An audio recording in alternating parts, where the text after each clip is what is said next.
নমস্কার, আপনারা শুনছেন বলতে হবে নিউজ ইন্ডিয়ার আজকের পডকাস্ট। নজর গুরুত্বপূর্ণ খবরগুলির দিকে। শুভেন্দুর কোলাঘাটের ভাড়া বাড়িতে হানা পুলিশের অধিকারী বললেন, আমি মমতার অত্যাচারের শিকার, ধেয়ে আসতে পারে রেমাল। শুক্র থেকে ভারী বৃষ্টি, ঘূর্ণিঝড়ের মাল সামলাতে তৎপর বিদ্যুৎ দফতর। কবে যাবেন সন্দেশখালী? বসিরহাটে ভোটের প্রচারে গিয়ে আগাম জানিয়ে দিয়ে এলেন মুখ্যমন্ত্রী মমতা। কালীঘাটের কাকুর পরে কেশপুরের কাকা। হিরণকে ভাষা চলিয়ে বাংলার নয়া খুলল তাক দেবের বুকে। শাহজাহানহীন বসিরহাটে ভেড়ি দখল নিয়ে বার্তা মমতার।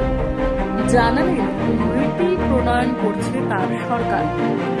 কলকাতায় বায়ু দূষণের মাত্রা কমেছে, পরিবেশ মন্ত্রকের পরিসংখ্যান তুলে ধরে দাবি মেয়র ফেরাদের।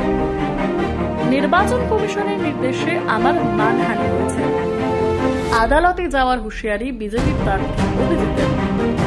বাংলায় মেয়েদের উপর অত্যাচার হলে কেষ্ট রাম রহিম কাউকে ছাড়ি না, সন্দেশখালী নিয়ে বললেন মমতা।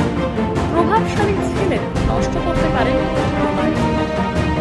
সিসোদিয়াকে জামিন দিল না দিল্লি হাইকোর্ট। মুম্বাই বিমানবন্দরে অবতরণের সময় বিমানের ধাক্কায় মৃত্যু 34টি ফ্লেমিঙ্গোর। তদন্তে বন দপ্তর। স্টিয়ারিংয়ে অমিতাভের হাত, পিছনের আসনে চলত জয়া রেখার লম্বা চুলে অনুরাগিনীদের মন জয় দেবে নয়া লোক নাকি বড় পর্দায় রঘু ডাকাত ফিরছে।